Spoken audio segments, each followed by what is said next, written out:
Okay, so question 5, lads. This is question 5 on exercise 12F. So what we're doing is solving d2x dt squared equals dx dt plus y if dx dt equals 0 and x equals 0. Okay, we're going to let I always circle which derivative is in the limits, and whichever derivative is in the limits, I go phi equals dx dt. Okay, this means that the second derivative, d2x dt squared, is the derivative of the first derivative. Differentiate the first derivative to get the second derivative. Therefore, this here is dv dt. Change the second derivative to dv dt. Change dx dt to phi squared, because it's phi squared now, and it's plus 1. Phi squared plus 1. Now, get your limits sorted. For the limits here, guys, what we're going to have is the upper limit. Now, I forgot my... oh, wait a second. Haven't cross multiplied yet. So, bring the phi squared plus 1 underneath, and bring the dt upwards. And we're going to get 1 over phi squared plus 1 dv equals dt. I also need to fill in some limits here. T is 0 when dx dt is 0. Okay? Remember, dx dt is v. And then the upper limit, it's a dv integral, so that means it's phi on top. This is a dt integral, which means t is on top. And we start integrating. Okay? So, what is this one here, guys? Anybody remember? 1 over a squared plus x squared when you integrate it. 1 over a tan inverse x over a.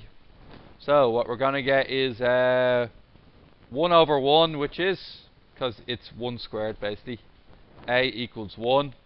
So you don't really have to worry about it.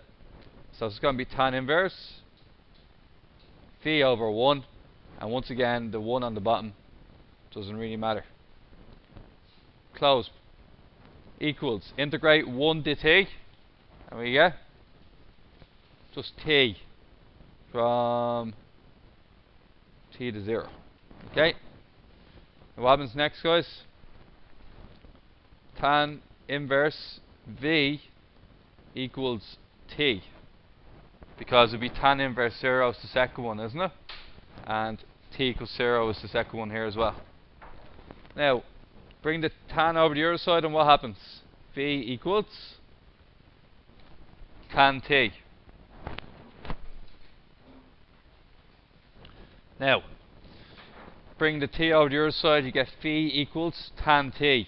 Reread the question.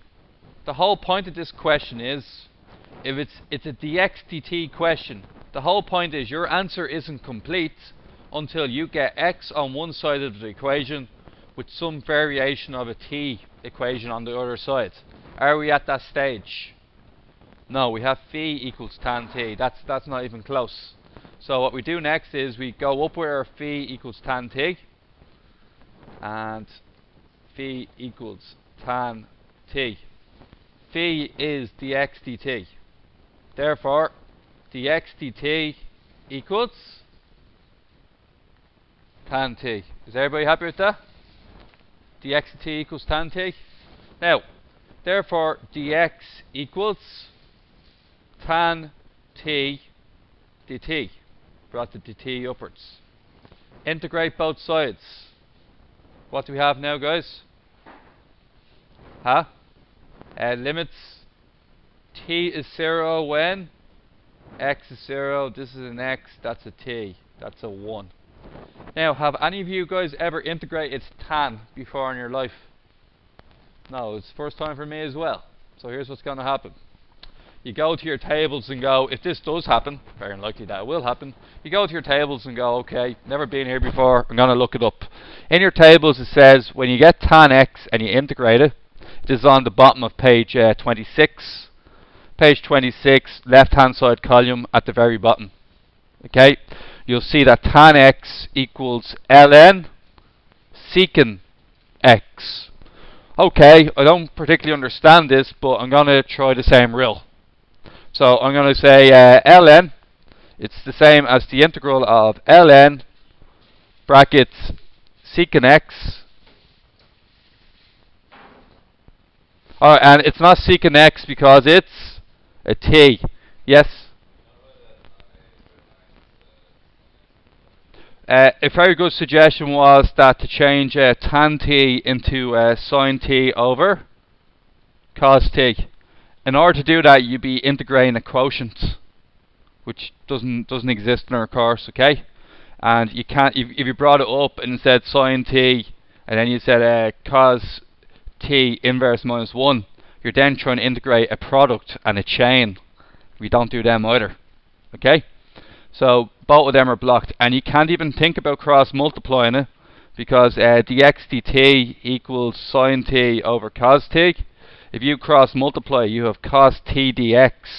Those two variables aren't compatible, because one of them's a t and the other one's x. So you're blocked on all three fronts there. Is that alright? So what's going to happen is you look it up, and you have an integral for it. It's just underneath the integrals we use already, and it says tan x equals ln secant t.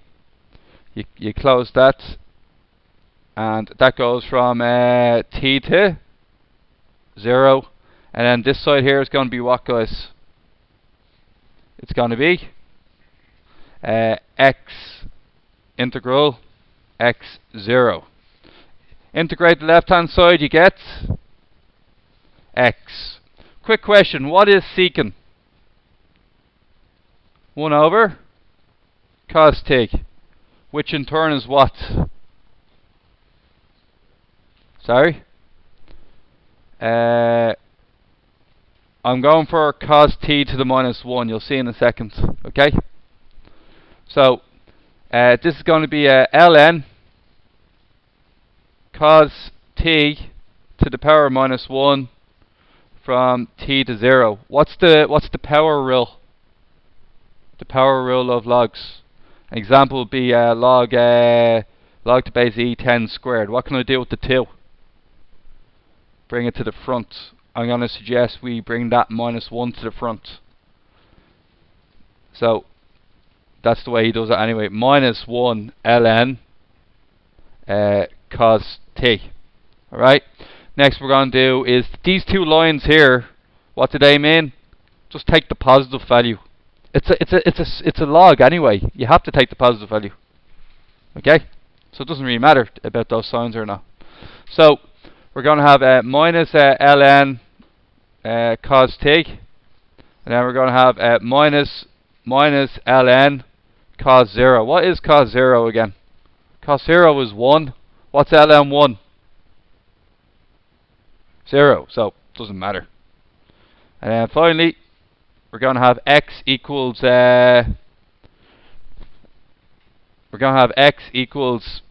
minus ln bracket cos t.